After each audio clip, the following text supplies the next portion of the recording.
Welcome to our listeners. My name is Julianne. I'm from the Just IT apprenticeships team, and today is the first of our 2023 digital masterclasses, and we are going to be discussing persona planning.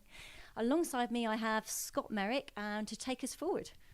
Hi, Julianne. Thanks very much for the invitation today. Really appreciate it. Thank you, Scott. Now, before we start, can you just tell us a little bit about your background and your experience with marketing? Yep, sure. Well, my background with marketing has been learned all at the coalface. So I didn't do the traditional go to uni, get a degree in marketing, and then do it from there. All of my marketing has been learned in my own businesses with real money, sometimes which was quite expensive learning experience as well. And as you probably tell in my accent as well, I spent the last 30 years in Australia. So where I created several of my own businesses, did all the marketing for them, and returned to the UK last year. And now I'm here with you today, Julianne. And Scott, can you just tell us a little bit more about what we're going to be covering today with personas? Because we're going to take it right back to basics, aren't we? Yeah, that's right. So with the customer persona, what I want to do is to start to demystify marketing. A lot of businesses out there, business owners, find marketing very, very complicated, very overwhelming, but it isn't. It's very, very simple. It's very, very straightforward when you understand just some of the basics. And the many, many years of experience I've had with marketing, the most important thing I've actually learned is to get right is understanding your customer at a deep and meaningful level. And you do that by creating a customer persona. And the reason you need to do that is if you don't do that, you won't be able to build a relationship with them, and you can't build engagement with them, and they won't trust you. And if they don't trust you, they just won't buy. It's that simple. Thank you, Scott. And just to tell people that are on the call today, our listeners, really to comment in any questions you've got for Scott. Yep, sure. I'll put them to Scott as we go along. But we're really going right back to basics on this. So to start with Scott then, people have heard the word customer persona, but what really is the customer persona itself? The customer persona is creating an image, a picture, sometimes a literal picture of your ideal customer or your ideal customers, but picking an ideal customer. So, but getting to not just doing a superficial idea about them, like, just the age and gender or something like that, but really drilling down into who they are, what makes them tick, what's important to them, what do they believe, what do they value, what do they find important in their life? What makes them angry? What makes them sad? What makes them happy? And the main reason is so that you can really engage with your customer and build that relationship with them and build that trust so that you can have a long and fruitful relationship with that customer over a long period of time. And we'll have different businesses on the call today. So some small, some larger, some with paying customers, some that are more after information. What about people that are just starting up businesses and actually haven't got any customers yet? Can they get involved with this? Certainly. I certainly can. If you don't really have many customers yet, or you've got different types of customers, you can certainly build a customer persona. And by following the process that we're going to be talking about later on. And it's coming up with some ideas of who your ideal customer is. Who do you really want to work with? Who do you really want to be engaging with in your business? And if you don't have many customers or none at all, you can certainly use this strategy. I know I've also heard the term anti-persona. Is that something you can mention as well? What is an anti-persona? A good question. An anti-persona. Those people who've been in business for quite a while will understand what an anti-persona is. An anti-persona is creating a persona about customers who you don't want in your business. I've certainly done this, not created the persona, but had customers that I've worked with in the past that afterwards you really wish you hadn't have done. But unfortunately... What sort of customers would they be? The idea of just sort of turning away a customer just doesn't seem to resonate with me. Yes, I know. It seems to counterproductive, really. Counterintuitive that you think, a customer's a customer. But unfortunately, that some aren't. You will in your business, you will have really, really good customers. and you want more of those. But the customers that you don't want are the ones that just ask they suck up your time. Okay. Really, and you spend more time dealing with them than you do focusing on your good customers. They're customers that don't pay late.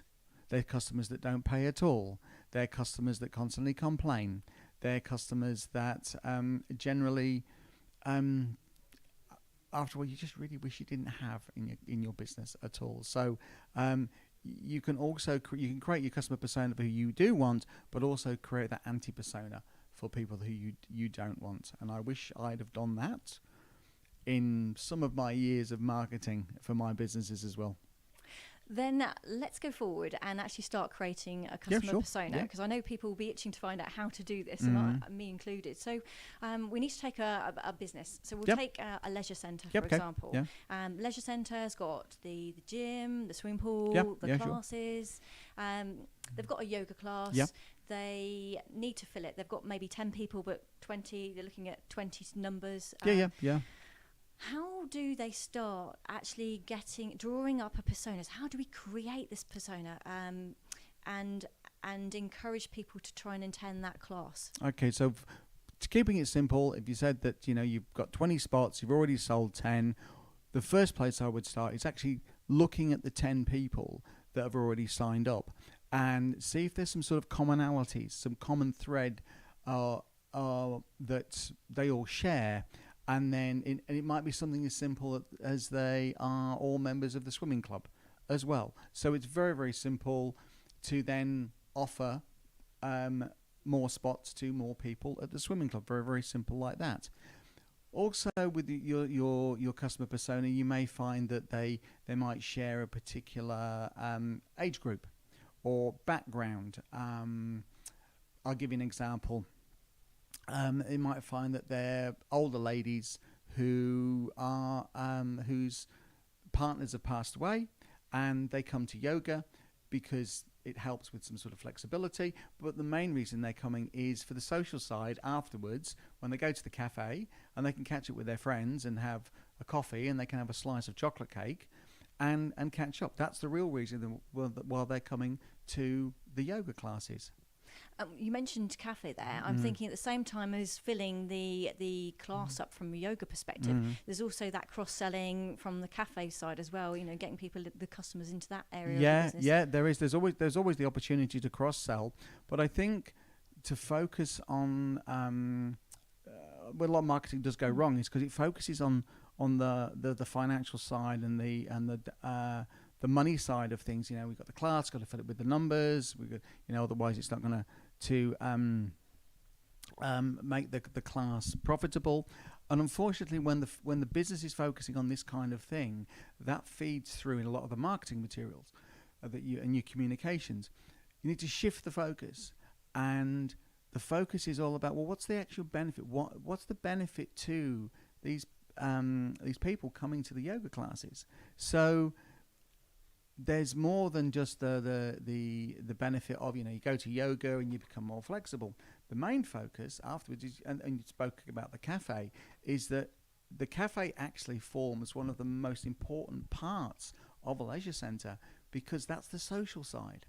And the yoga provides the physical flexibility and fitness, but the cafe contributes so much more for the social side. And you don't know if the ladies who are at the yoga class have been signed up for the yoga class, they may be widows. They really value it for the connection. It's maybe the only chance they get to talk to like-minded people and share, their week with during the week. And so the mental health side of things really, really plays a large part of this.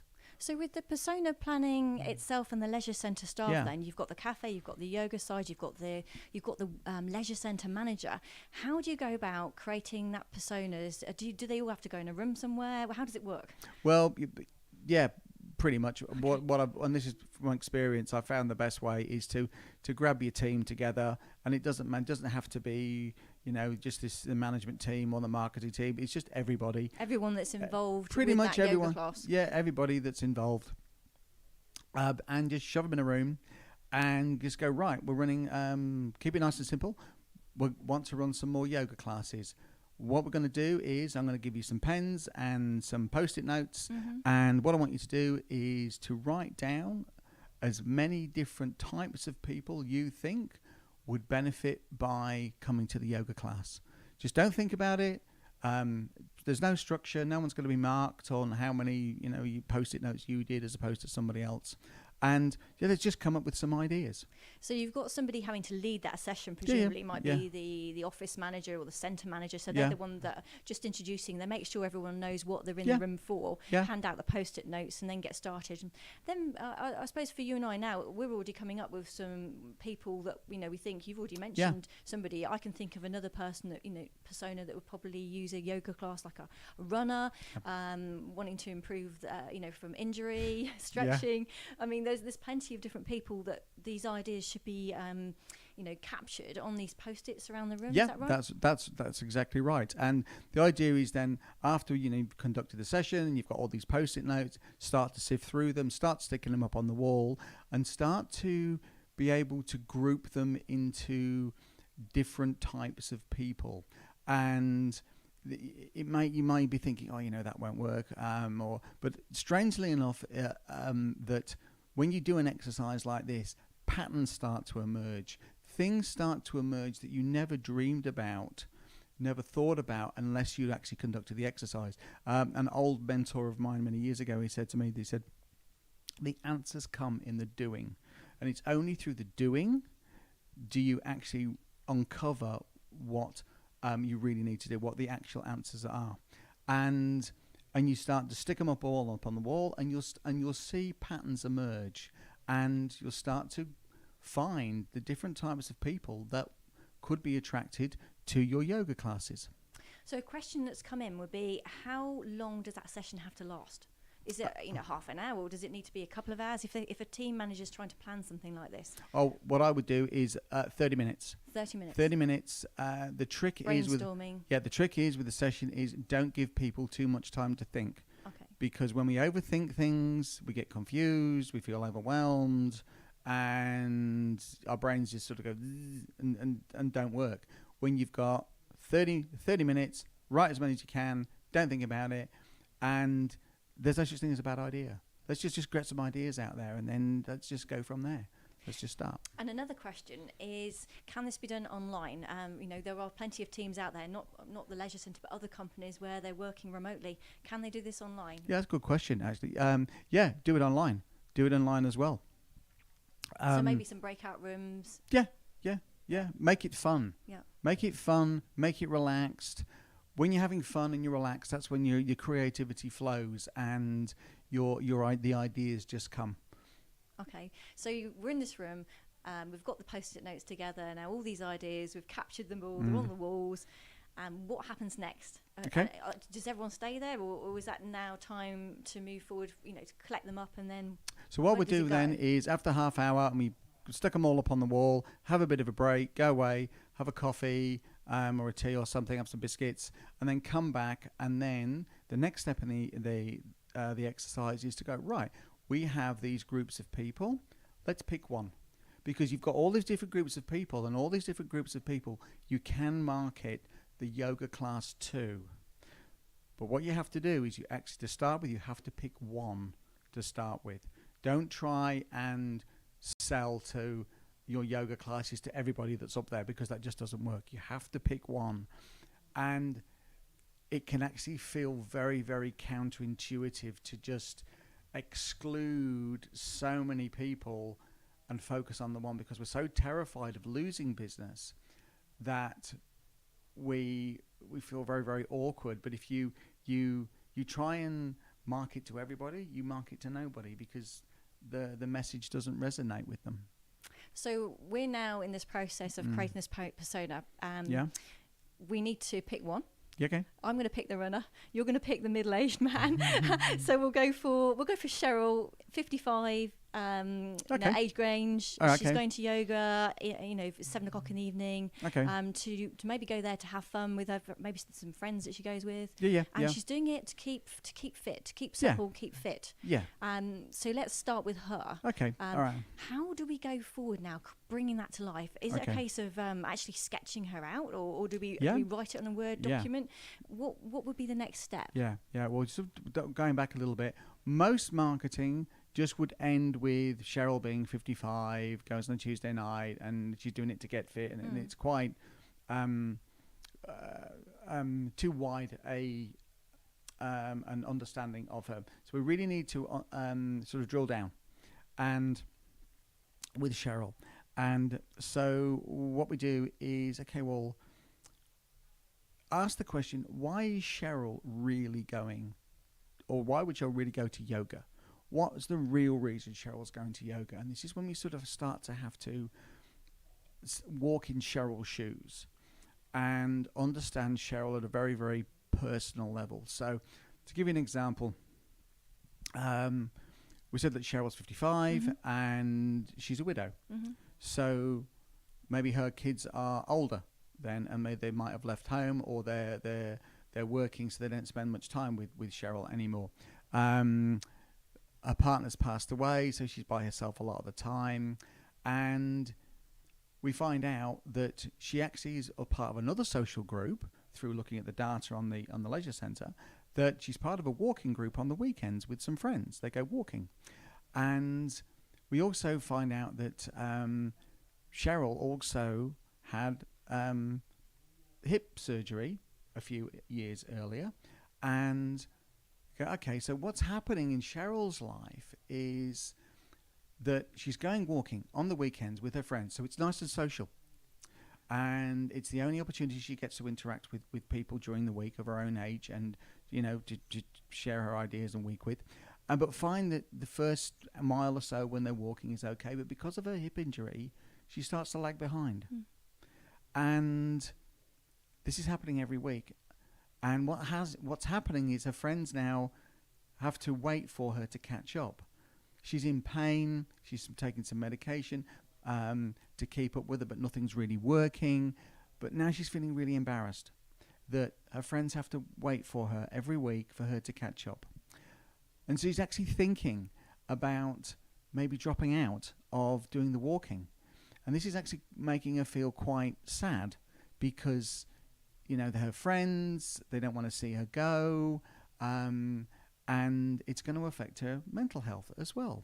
So through this is nothing about flexibility. It's not the normal marketing stuff that you get out there. This is understanding Cheryl at a really, really personal level. So Cheryl's going to yoga not to get fit or get flexibility. It's so she can keep up with her friends when they're walking on the weekend, and so she can maintain those relationships moving forward as she does get older, and not spend her Sunday afternoon sitting at home watching TV while her friends are out walking and having fun. Well, just going back to you said about the data from the leisure centre, I'm just picking up on that. How important is that to use that data sets to create the personas that we're after? Cheryl's background, presumably you'd be looking at data such as her leisure centre, pass. Whether she pays annually or monthly. How important is that to get hold of? That it's very, very important, because it's all of the data that you can get together about Cheryl adds to the picture of her. So is she a member of any other classes? So if she's a member of the class, she uses a leisure centre a lot, then another class that she's maybe not a member of then would be a natural thing to do. Maybe though she only does the one other class, that might be because money's a little bit tight. So with the yoga, then it might be something that she might not be too sure of, but if there was some sort of like payment plan for someone that was on benefits or something like that, then that would help her to be a member, because it's not about the money, it's about the benefit the leisure centre is bringing to their customers. The money comes afterwards, because you have to care about your customers. And when you care about your customers, that comes through in all of your marketing materials. Everything that you do, everything you say, it's a culture. You care about your customers. And then the money just comes afterwards. So you don't need to worry about the money. It follows. And it works. We're so focused on getting the numbers, signing them up, getting the figures in, what are the KPIs, and all that kind of stuff, that we actually forget about the reason we're doing the marketing. And that's to actually bring benefits to our customers. And with this leisure centre and working through this process now, presumably the people that were involved in that first sort of planning workshop don't need to be involved as such now. So it's moved forward through to the marketing team, would you say? Yeah. So all this data, the post-its, everything is starting to be written up, and this persona, and maybe even drawn about this person. It's handed over to marketing team to now move forward with. Can you talk us through that next stage as to what really happens with it now? I mean, you mentioned about maybe talk about the channels that are involved now. Sure. Yeah. Well, sure. So now we create the persona with for Cheryl, and what I used to do was I would actually go online and I'd find a picture of somebody online that I would think fitted Cheryl's personality, and I would actually print it off and I would actually have it stuck above my laptop. So when I was then writing anything that was directed towards Cheryl, it kept her in mind, because I would be thinking, well, would Cheryl like this? Would Cheryl understand this? Or would Cheryl not like that? Would she like, oh, hang on, that I can't use that language because Cheryl wouldn't like that. And because you have to remember that with marketing, even though your marketing message is going out to thousands and thousands of people with a click of a button, it's an individual, one single person, one single human being that's actually reading it. It's one person that's looking at their phone. It's one person looking at their laptop. It's one person looking at their desktop. You're talking to an individual, and you're talking to Cheryl. So having that picture of Cheryl sort of keeps you on track. And then you need to write to Cheryl. It's like those of us who are a little bit older may remember writing letters. Dear, who hope you are well.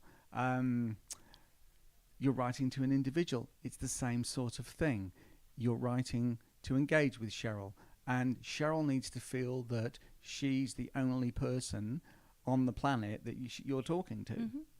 So you take the information that you've gained from the workshop and the extra planning you've done, and then you can craft your communications, your emails, your letters, text messages, etc. Because to that individual, because you need to know that in the way they speak, the tone of voice to use that's exactly for those right. individuals, and of course the channels, because I suppose not every digital channel is necessarily going to work to link with Cheryl. Correct. It might be that she works, she likes engaging with a website, but might not necessarily go on Facebook. That's right. So that's exactly right. Often we opt for putting out our marketing messages on Facebook, LinkedIn, or wherever it is, with giving little thought to the fact that are our customers actually using these platforms. So an example I always give is, like, I've got two boys, one's in the late teens, early 20s, and if you want to communicate with them, it's either YouTube or TikTok. That's it. Anything else, forget it. They're not even anywhere near. So why would you spend your time and money trying to reach them on any other platform apart from the ones they're on?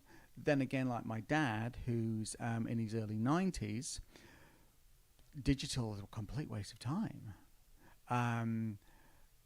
The way you market to him, and people do, is old-fashioned.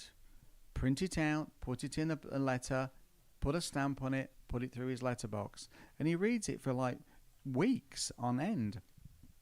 So you have to, whoever your persona is, whoever your customer is, you have to then use that to choose the media that they're actually using, and they also they want to use. So it's not about what's convenient for the business, and what's good for the business. It's what does the customer want to use you to communicate with them to them. It might not be ideal for you, but it doesn't matter. It's not about you. It's about them.